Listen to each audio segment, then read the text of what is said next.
राजस्थान में साधना plus news के पत्रकार बनकर काम करना चाहते हैं तो नीचे दिए गए नंबर पर संपर्क करें। नवीन कुमार यादव, स्थानीय संपादक, Rajasthan Sadhna plus news. Mobile number 9990469916 9835630014।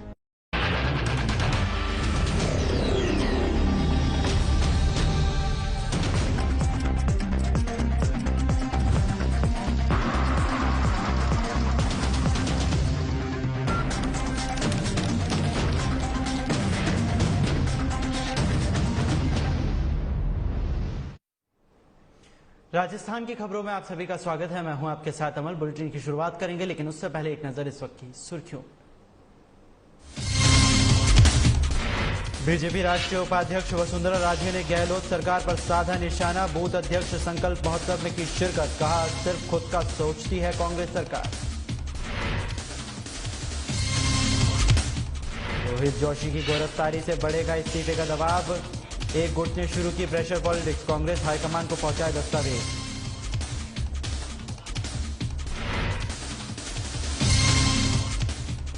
Hanumangarh जिला कलेक्टर ने की समीक्षा बैठक। कलेक्टर ने कई बिंदुओं पर की चर्चा। कहा, 31 मई तक बड़ी चिरंजीवी योजना रजिस्ट्रेशन की तारीख।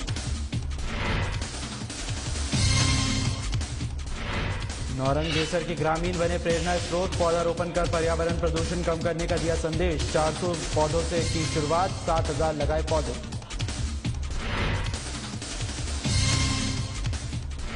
और पुलिस पर फायरिंग करने वाला आरोपी गिरफ्तार। दबिश के दौरान आरोपी ने की थी फायरिंग। गांव तोस के जंगल से गिरफ्तार हुआ आरोपी।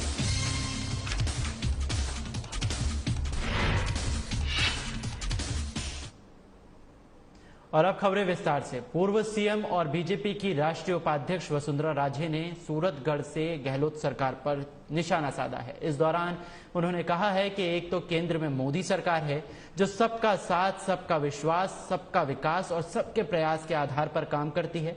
वहीं दूसरी तरफ यहां राजस्थान में कांग्रेस की गहलोत सरकार है जो खुद का साथ और खुद के विकास के फॉर्मूले पर चल रही है। साथ ही कहा कि एक समय था जब बीजेपी के सिर्फ 2 सांसद चुनाव जीतते थे, लेकिन आज गर्व की बात यह है कि उसी बीजेपी ने देश में 300 से ज्यादा सांसद हासिल किए हैं। आपको बता दें कि राजे सूरतगढ़ में बीजेपी के बूथ अध्यक्ष संकल्प महोत्सव को संबोधित करने पहुंची थी, जहां उन्होंने ये बातें कही हैं।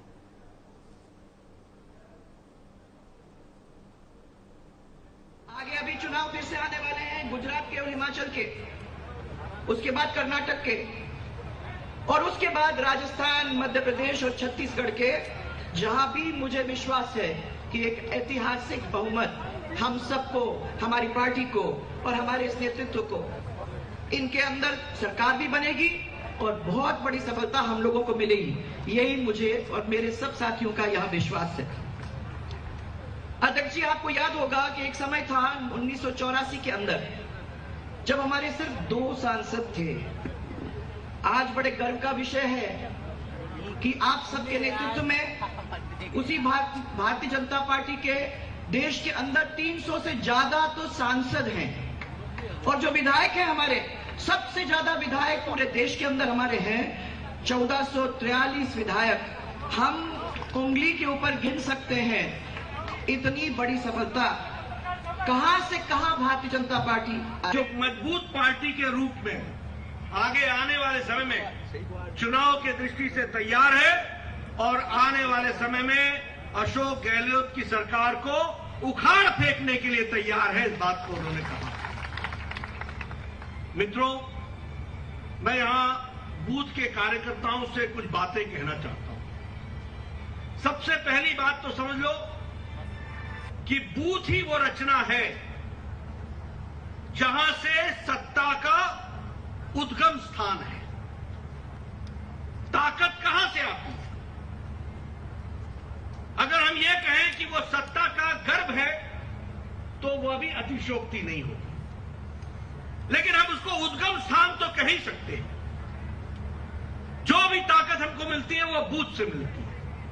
इसलिए हम लोगों का नारा भी रहा, हमारा बूथ सबसे मजबूत। हमको अपने बूथ को मजबूत करना है। इधर शहबाद बारा में आंगनवाड़ी केंद्र, कस्बा थाना 3 और देवरी में गर्भवती महिलाओं की गोद भराई रस्म पर सामुदायिक आधारित गतिविधि का आयोजन किया गया। इसमें गर्भवती महिलाओं की गोद भराई रस्म की गई और 6 महीने से छोटे 10 बच्चों का अन्नप्राशन किया गया, जिसके तहत गर्भवती महिलाओं को खान पान, साफ सफाई और स्वास्थ्य के बारे में विस्तृत जानकारी दी गई, जिसमें गर्भवती महिलाओं को 1000 दिवस के बारे में पूर्ण रूप से बताया गया।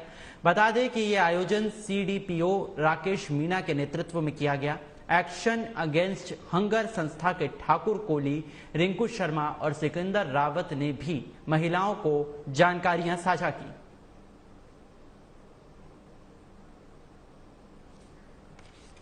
तो आपको शाहबाद से खबर बता रहे हैं, जहां पर महिलाओं के लिए एक कार्यक्रम का आयोजन किया गया है। आपको बता दें कि यहां पर गर्भवती महिलाओं के लिए खास कार्यक्रम आयोजित किया गया। इस दौरान 6 महीने से छोटे 10 बच्चों को अन्नप्राशन खिलाया गया है। महिलाओं को 1000 दिवस के बारे में भी जानकारी दी गई है। आपको बता दें कि गर्भवती महिलाओं से जुड़ी हुई जितनी भी बीमारियां हैं, उनको लेकर भी तमाम तरीके की जानकारियां इस दौरान साझा की गई हैं। इस आंगनवाड़ी के अंदर जिस तरह से ये कार्यक्रम हुआ, उसकी तस्वीरें भी साफ तौर पर आपके सामने हम रख रहे हैं। शाहबाद से ये तस्वीरें हैं जहां पर महिलाओं को जानकारियां साझा की गई कि अगर आप इस हालात में है, इस हालत में है, तो इस दौरान आपको साफ सफाई का किस तरह से ख्याल रखना है, अपनी सेहत का किस तरह से ख्याल रखना है, उसके बारे में भी जानकारियां दी गई हैं।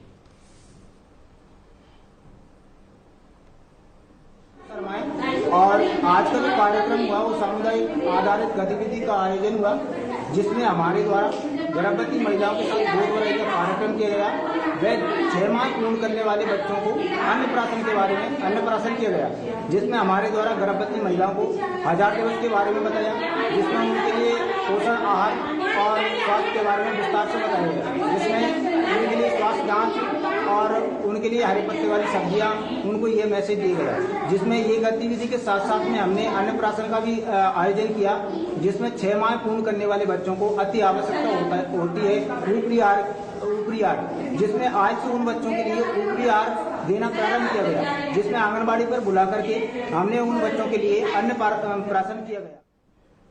इन दिनों राज्य की राजनीति बहुत ज्यादा गर्म बताई जा रही है। दरअसल में कांग्रेस के अंदर की कलह को लेकर हम आपको खबर बता रहे हैं, जहां पर इन दिनों राज्य में कांग्रेस 2 गुटों में बंट चुकी है। और हाल ही में राजस्थान के मंत्रिमंडल में रहे जलदाय मंत्री महेश जोशी के बेटे पर जयपुर की युवती के साथ दुष्कर्म के आरोप में दिल्ली पुलिस ने FIR दर्ज की है, जिसके बाद से कांग्रेस की अंदरूनी सियासत गर्मा गई है।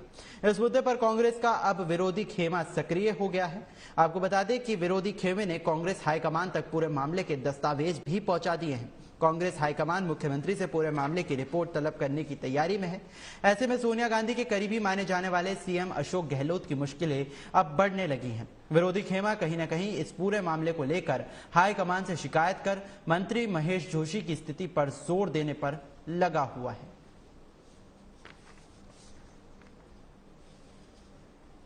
मुख्यमंत्री अशोक गहलोत की मुश्किल कम होने का नाम नहीं ले रही है।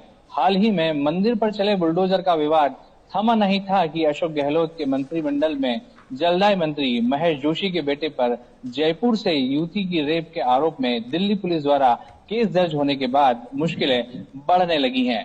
साथ ही आपको बता दें कि कांग्रेस की अंदरूनी सियासत भी गर्मा गई है। कांग्रेस इस मुद्दे पर अब विरोधी खेमा भी सक्रिय हो गया है। गहलोत के विरोधी खेमे ने कांग्रेस हाईकमान तक पूरे मामले के दस्तावेज पहुंचाने के बाद कांग्रेस हाईकमान मुख्यमंत्री से पूरे मामले की रिपोर्ट तलब करने की तैयारी में लग गई है। वहीं जयपुर की राजनीति में महेश जोशी के विरोधी माने जाने वाले विधायक और नेता इस मुद्दे पर एक्टिव हो गए हैं।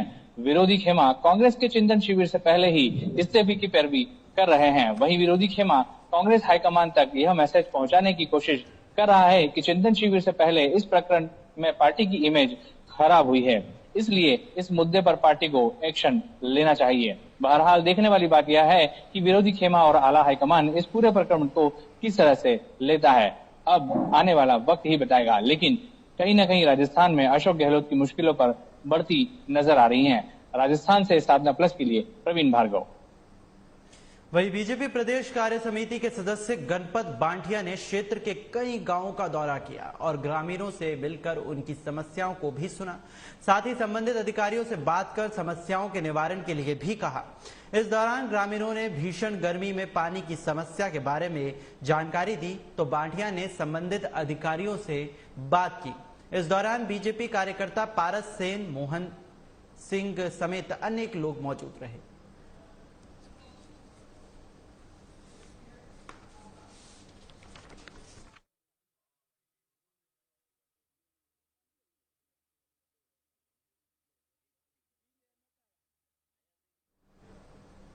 और इस बीच राजस्थान के झालावाड़ से आपको एक बड़ी खबर बता रहे हैं। आपको इस वक्त की बड़ी जानकारी दे रहे हैं, जहां पर झालावाड़ से बड़ी जानकारी निकलकर सामने आई है। झालावाड़ जिले में आमली का खेले में फायरिंग का मामला सामने आया है। आपको बता दें, पुलिस ने 24 घंटे में 9 आरोपियों को गिरफ्तार कर लिया है। धार्मिक स्थल पर एक ही परिवार के 2 पक्षों में खूनी संघर्ष हुआ था, जिसके बाद फायरिंग में एक शख्स की मौत हो गई थी, वहीं एक शख्स गंभीर रूप से जख्मी हो गया था। तो राजस्थान के झालावाड़ से इस वक्त की बड़ी जानकारी आपको बता रहे हैं, जहां पर आमली के खेड़ा में फायरिंग का मामला सामने आया। पुलिस ने 24 घंटे में 9 आरोपियों को गिरफ्तार कर लिया। धार्मिक स्थल पर एक ही परिवार के 2 पक्षों में खूनी झड़प का मामला निकलकर सामने आया था, जिसमें एक शख्स की मौत हो गई थी, वहीं एक शख्स गंभीर रूप से जख्मी हो गया था।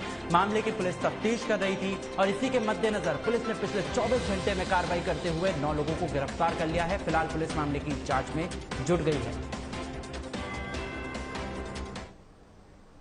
राजस्थान में पड़ रही भीषण गर्मी के बीच पश्चिमी इलाकों के लोगों को 3 दिन तक तापमान का टॉर्चर सहना पड़ेगा। बता दें कि कई जिलों में लू का अलर्ट भी जारी कर दिया गया है। मौसम विभाग की माने तो तापमान 47 डिग्री को पार कर गया है और आने वाले 3 दिनों के अंदर ये 48 डिग्री को भी पार कर सकता है। जयपुर मौसम विभाग के मुताबिक 13 मई तक प्रदेश के भीषण गर्मी का सितम जारी रहेगा। इस दौरान विभाग ने सलाह भी जारी की है कि दोपहर में 3 घंटे तक घरों पर ही रहें। इस दौरान घर से बाहर ना निकले। लोगों को खासा सावधानी बरतने की भी सलाह दी गई है।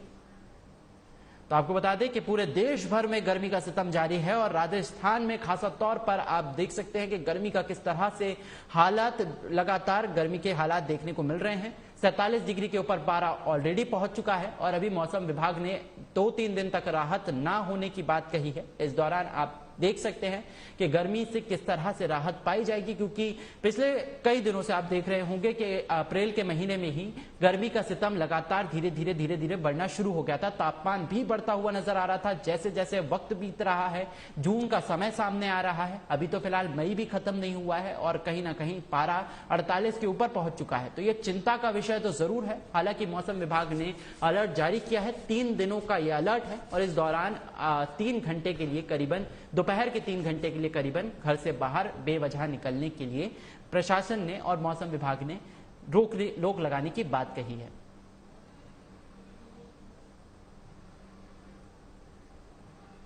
वहीं बोरदा में शादी के कार्यक्रम में शामिल होने आए अंकित बैरवा को मेन बाजार में लावारिस घूमते हुए देखा गया, जिसके बाद ग्रामीणों द्वारा पूछने पर उसने अपना नाम अंकित और पिता का नाम प्रधान और मां का नाम लौटंती, जिला सवाई माधोपुर में रहने वाला बताया। बोरदा में किसी शादी के कार्यक्रम में शामिल होने के लिए वो आया था। बच्चा खाने पीने की चीज को लेकर बिना बताए बाजार में चला गया। उसके बाद छोटे बच्चे अंकित का कोई पता नहीं चलने पर माता पिता द्वारा अस्वस्थ ढूंढा गया, लेकिन नहीं मिलने पर अंकित के माता पिता ने स्थानीय सोशल मीडिया का सहारा लिया और सोशल मीडिया पर पूरी जानकारी डाली। जानकारी की सूचना पाकर पुलिस थाना खातौली के थानाधिकारी रामस्वरूप राठौड़ द्वारा police head constable Bhim Singh को बच्चे को ढूंढने के लिए गांव बरोदा भेजा गया। ग्रामीणों ने जब तक पुलिस मौके पर नहीं पहुंची तब तक बच्चे को अपने पास बिठाकर रखा। पुलिस आने के बाद बच्चे के माता पिता को ढूंढकर 9 साल के अंकित को माता पिता को सुपुर्द कर दिया गया।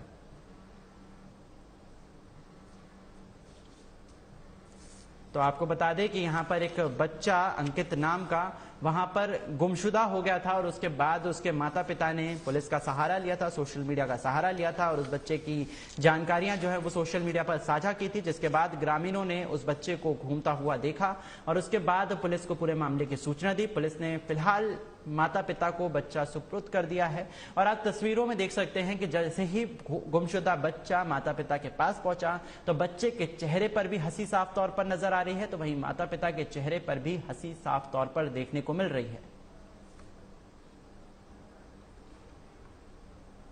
कोटा की पॉक्सो न्यायालय क्रम 3 ने 6 साल की मासूम बालिका के साथ दुष्कर्म के आरोपी को अंतिम सांस तक जेल में रहने की सजा से दंडित किया है।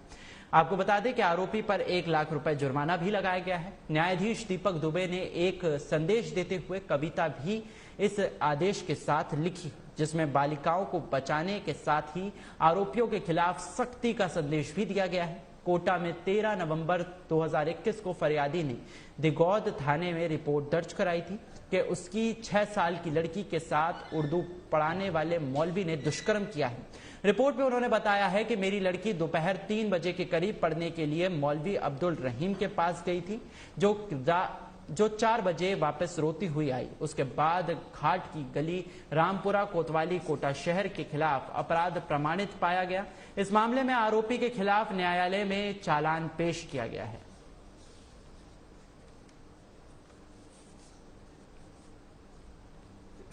ग्रामीण थाने का एक मामला था जिसमें 6 वर्षीय नाबालिगा बच्ची के साथ दुष्कर्म का मामला है। जो दुष्कर्म का आरोपी है वो मौलवी था मदरसे में। उसके द्वारा पीड़िता को मौलवी में मदरसे में बुलाया और अकेली पाकर उसके साथ दुष्कर्म गंभीर प्रकृति का कृत्य किया, जिसके अनुसार माननीय न्यायालय ने उसको शेष प्राकृतिक जीवन काल के सजा सुनाई है तथा 1 लाख रुपए का अर्थदंड से दंडित किया गया। वहीं आज संगरिया कस्बे में कुंभाराम आर्य किसान फाउंडेशन के हनुमानगढ़ जिला अध्यक्ष एडवोकेट हरमीत सिंह बलजोत की अध्यक्षता में कुंभाराम आर्य की जयंती मनाई गई। इस दौरान कुंभाराम आर्य पर विचार गोष्ठी का भी आयोजन किया गया। एडवोकेट हरमीत सिंह बलजोत ने बताया कि कुंभाराम आर्य एक कुशल प्रशासक, राजनीतिक विशेषज्ञ के साथ एक कुशल वक्ता भी थे, जिन्होंने अपना पूरा जीवन किसानों के हक के लिए समर्पित कर दिया। इस मौके पर एडवोकेट रामनिवास बेदी, एडवोकेट अनिल, जिला उपाध्यक्ष इंद्रपाल के साथ कई गणमान्य लोग भी मौजूद रहे।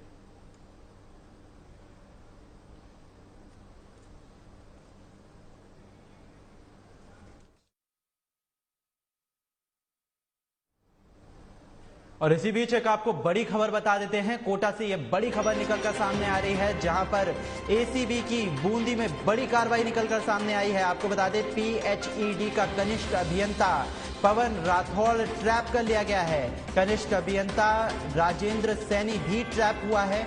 आपको बता दें एसीबी ने 11,500 रुपए की रिश्वत लेते इन दोनों को ही ट्रैप किया है। एसीबी एएसपी ठाकुर चंद्रशील कुमार ने ये कार्रवाई की है। तो आपको राजस्थान के कोटा से बड़ी खबर बता रहे हैं, जहां पर एसीबी की बूंदी में बड़ी कार्रवाई निकलकर सामने आई है, जहां पर पीएचईडी का कनिष्ठ अभियंता पवन राठौड़ ट्रैप कर लिया गया है। इसके साथ ही इसका एक और साथी राजेंद्र सैनी भी ट्रैप कर लिया गया है। 11,500 रुपए की रिश्वत लेने का ये पूरा मामला है, जिस पर एसीबी ने बड़ी कार्रवाई करते हुए इन दोनों को ही ट्रैप कर लिया है।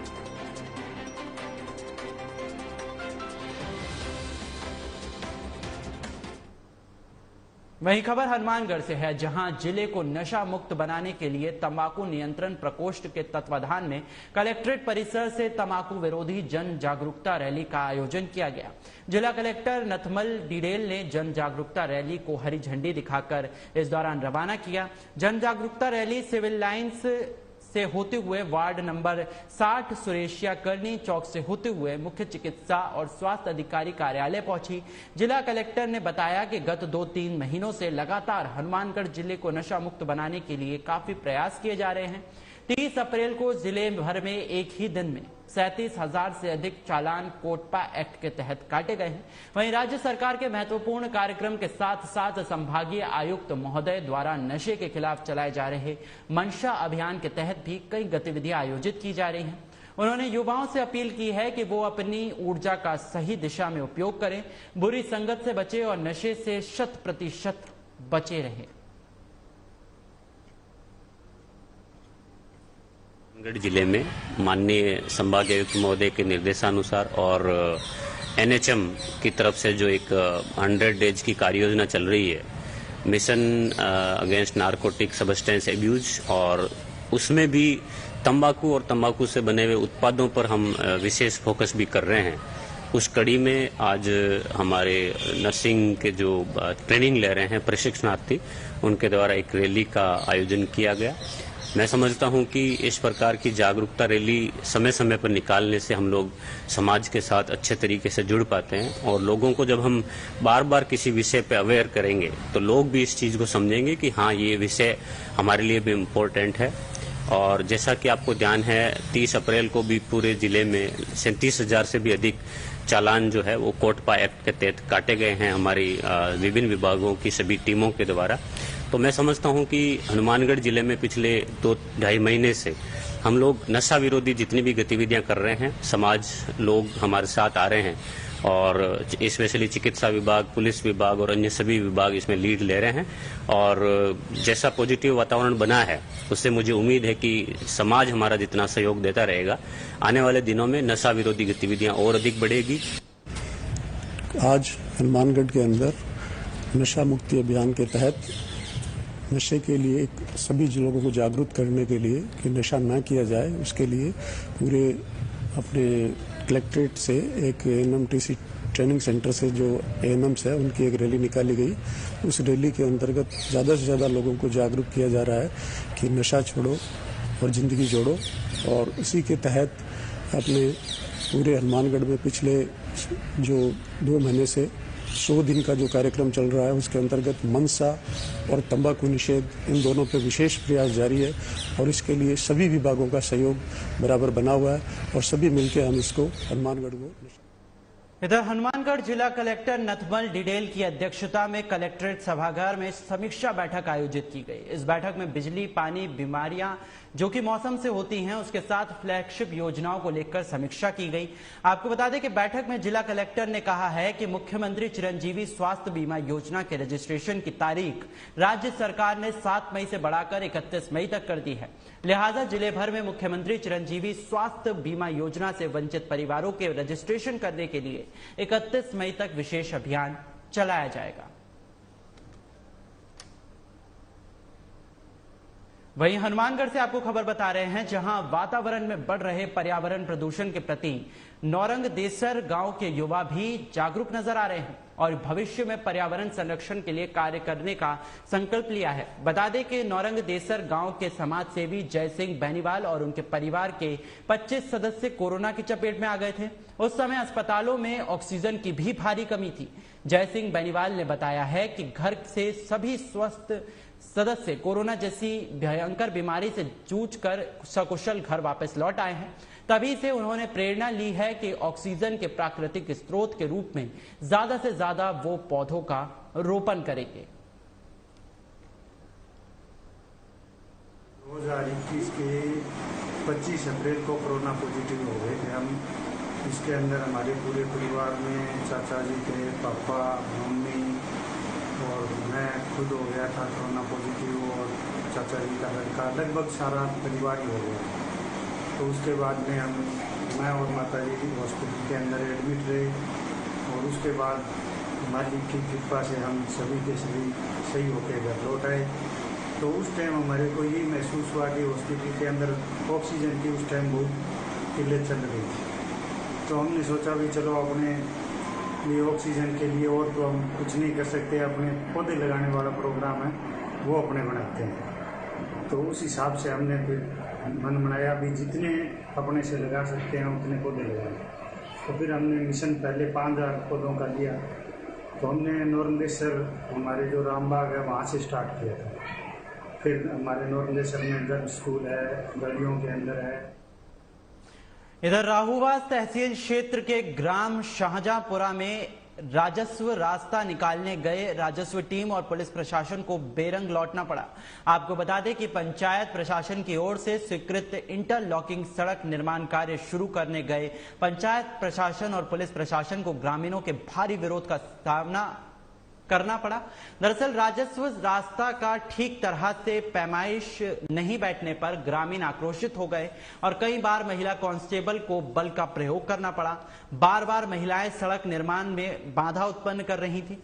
पुलिस कांस्टेबल भी ग्रामीणों को बार बार समझाने की कोशिश कर रहे थे, लेकिन ग्रामीण सहमत नहीं हुए।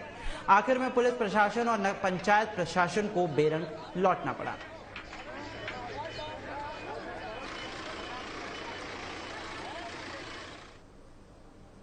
वहीं बारां जिले में लगातार दूसरे दिन भी बड़ा हादसा हो गया। मिली जानकारी के अनुसार सदर थाना क्षेत्र के बटवादा गांव के पास जैन तीर्थ के निकट हुए हादसे में शादी की खुशियां मातम में तब्दील हो गई। दरअसल ट्रैक्टर ट्रॉली और ट्रेलर की टक्कर में हाईवे पर भीषण हादसा हो गया और इसमें 3 महिला बारातियों समेत 4 लोगों की मौत हो गई और 1.5 दर्जन से अधिक लोग घायल हो गए। घायलों का उपचार जिला अस्पताल में चल रहा है। ट्रैक्टर ट्रॉली में 40 से अधिक लोग सवार थे। इसमें से 3 महिला समेत 4 लोगों की मौके पर मौत हो गई है। वहीं 1.5 दर्जन से अधिक लोग घायल हो गए हैं। 2 दर्जन से अधिक लोग हल्के चोटिल हो गए हैं। इन्हें जिला अस्पताल बारां में भर्ती कराया गया है। मृतकों के शव को मोर्चरी में रखा गया है। पुलिस ने ट्रेलर को जब्त कर जांच शुरू कर दी है। इस दौरान मौके पर जिला कलेक्टर नरेंद्र गुप्ता और पुलिस अधीक्षक कल्याण मीना भी पहुंचे और जायजा लिया। जिला कलेक्टर ने जिला अस्पताल में पहुंचकर घायलों के समुचित उपचार करने के भी निर्देश दिए और साथ ही साथ इस हादसे को लेकर जांच की भी बात कही है। राजस्थान की खबरों में फिलहाल के लिए इतना ही। नमस्कार।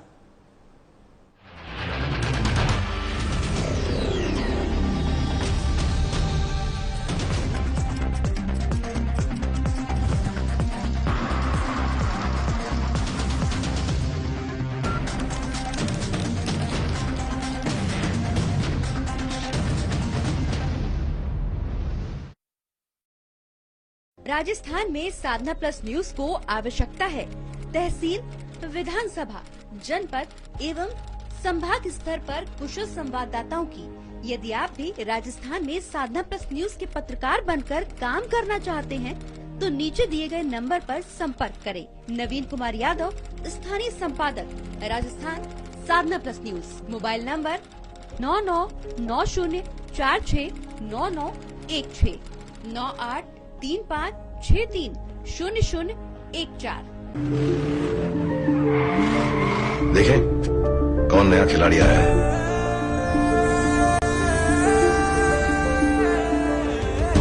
समझा देते हैं, प्यार से समझाएंगे, धीरे धीरे से, वो भी अपनी जुबान में।